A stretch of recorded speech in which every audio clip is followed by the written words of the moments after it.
मंत्री जी ने जाके महात्मा जी को दंडवत प्रणाम करा।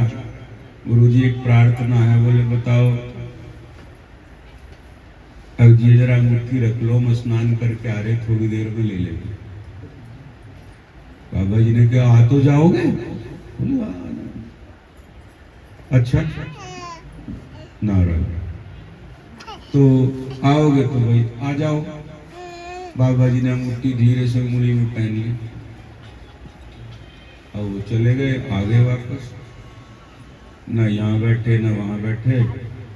अब महात्मा जी को रात को चिंता होगी, मुजफ्फरनगर में रह रहा हूँ, जंगल में रह रहा हूँ, इनने किसी को जाके बता दिया कि फला महात्मा को मुट्ठी दिया है, तो मेरे से कोई मुट्ठी छीन लेगा और राजा की अंगूठी फिर आके राजा कहेगा तेने की बेच दी होगी।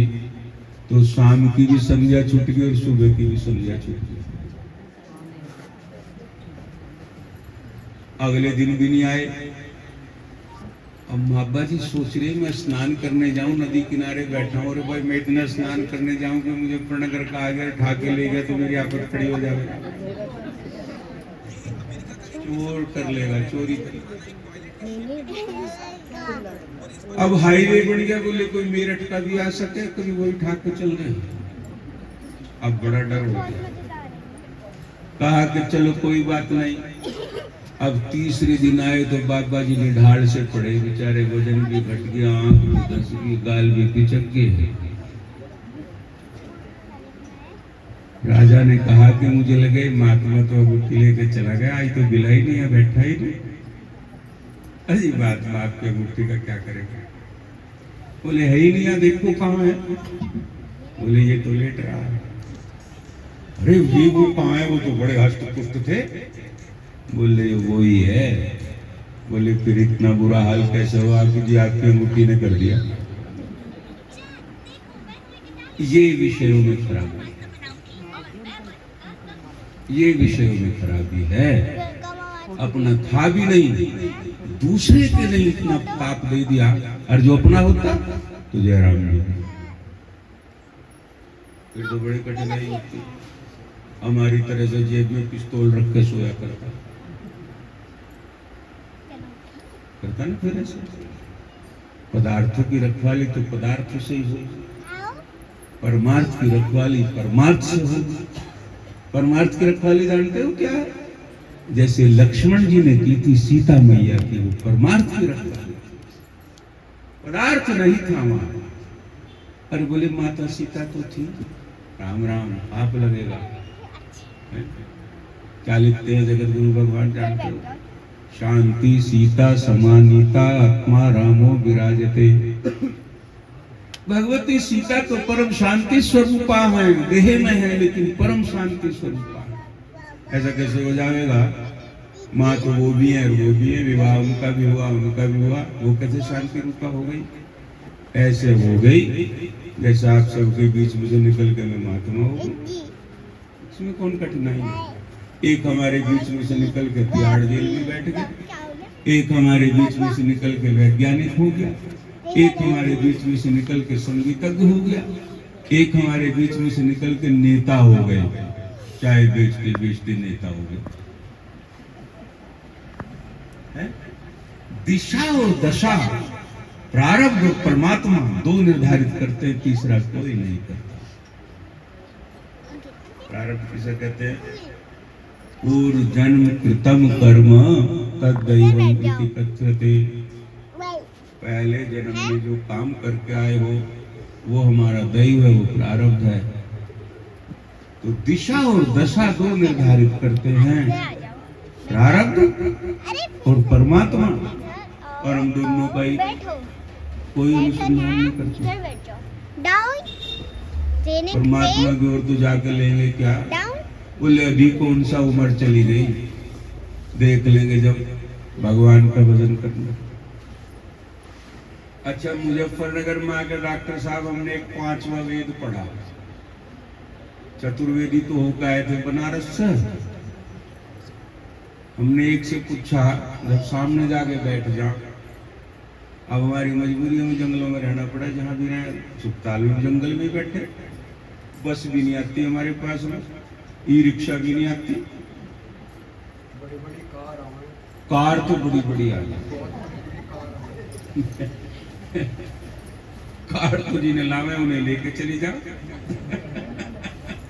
कार से हमारा क्या सरोकार? आप कोई बैठा के लाई, आप कोई बैठा के ले। हमें तो चौकीदार बताएगा जी, अब तो ओडी आई थी, मर्सिडीज आई थी, हमें पता ही नहीं चलता। हम तो वही प्रसाद बांटने में रह जाए। तो हमारा ईश्वर ध्यान ही ना, हमारा ध्यान कहाँ लगता है? बोले बस ये पदार्थ न मिले, ये और ये न मिले, ये न मिले, ये विभीषिका कभी समाप्त हो नहीं सकती। कुछ समय वो गीता का ज्ञान करना चाहिए। कौन सा ज्ञान? भ्रवौ मध्ये प्राणमावेश सम्यक नासाभ्यंतर चारिणौ। जो नाक के गीता से सरल कोई ग्रंथ नहीं और गीता से गूढ़ कोई विषय नहीं। ये बात समझ में आ रही? सरल तो ग्रंथ नहीं, ग्रंथ कहते हैं वाक्यों का समूह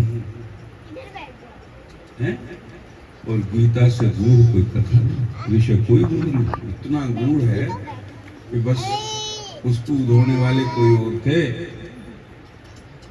कौन थे उसके धोने वाले? वो लिखा किसी ने, गीता सुगीता कर्तव्या की मन नहीं शास्त्र विस्तरई,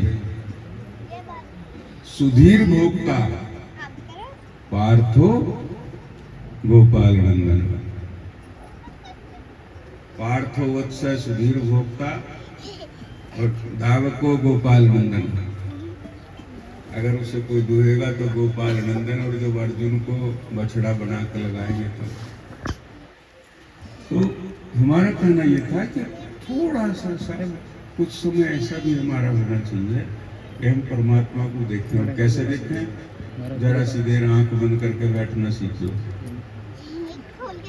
अभ्यास थोड़ा थोड़ा 1 घंटे बैठ सकें, आधा घंटे बैठ सकें, या 5 मिनट बैठ सकें, या नहीं बैठ सकते।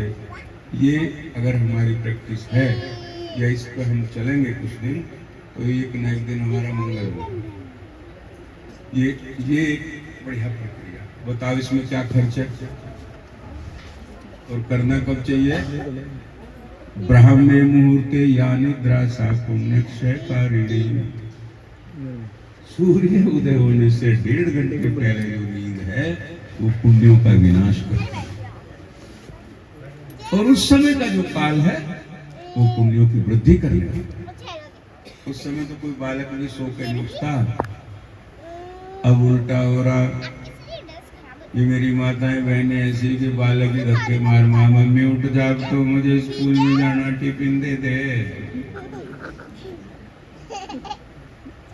फ्रिज खोल ले, रख रखा उसमें रात का।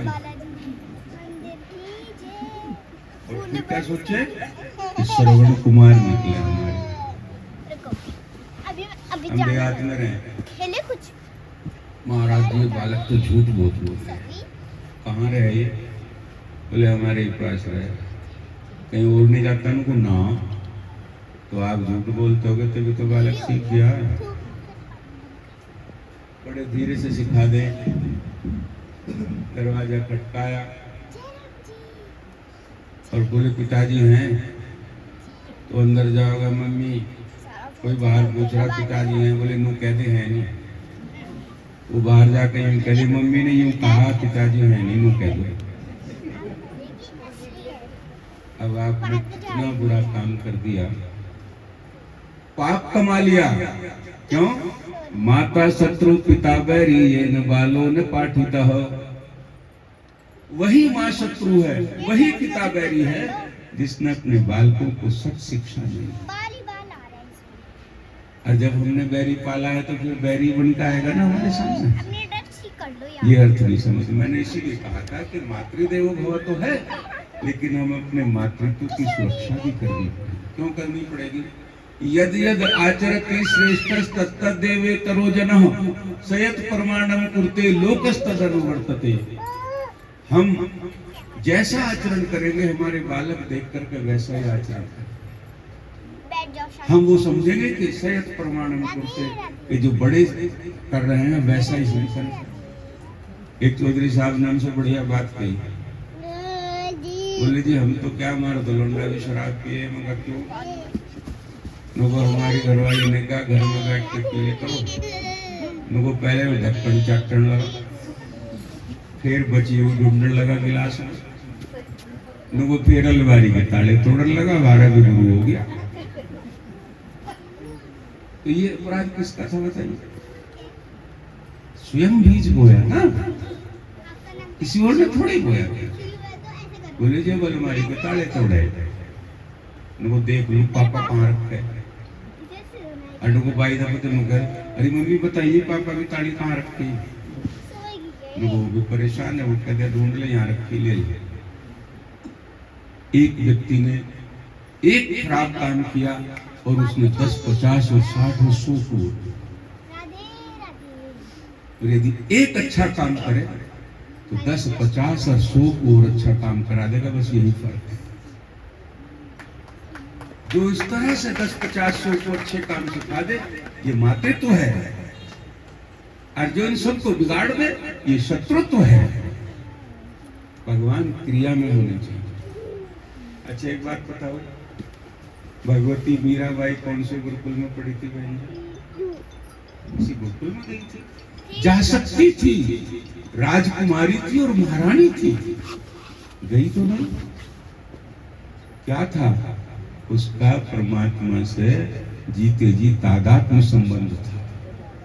और तादात्म्य संबंध कैसा था?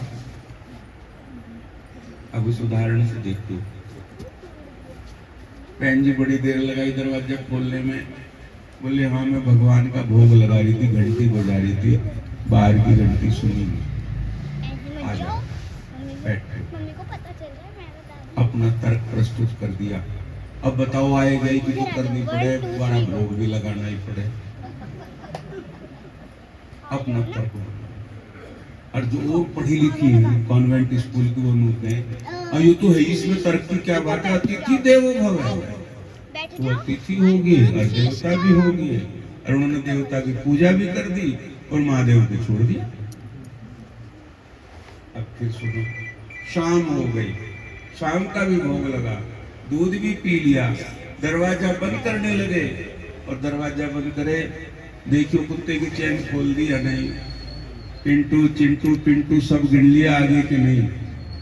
सौगंध खा के तुम बताओ, किसी बहन जी ने कभी यूं भी कहा कि भगवान के घर में आ गए या नहीं, ताला बंद करना? कोई सी नहीं कहा आज तक। इसका क्या है? परमात्मा से न चाहा है न तादाद में है। और मैं बहुत देर से बैठा कह रहा हूँ कि भगवान नाम लेने में खर्च कुछ नहीं होता, अच्छे काम करने में खर्च कुछ नहीं होता। इसमें भी क्या खर्च है? जब आप सबको सुबह उन्हें भोग सबसे पहले लगा रहे हो, नहला सबसे पहले रहे हो, धूप बत्ती जोत बत्ती करके बड़ा आदर सत्कार कर रहे हो, कभी कभी अपने दुख की बात भी करते हो, तो ये भी तो आशा करो कि जब हम घर में सोए तो वो भी आके सो गए अथवा नहीं। ऐसी कोई सी भी बहन जी नहीं।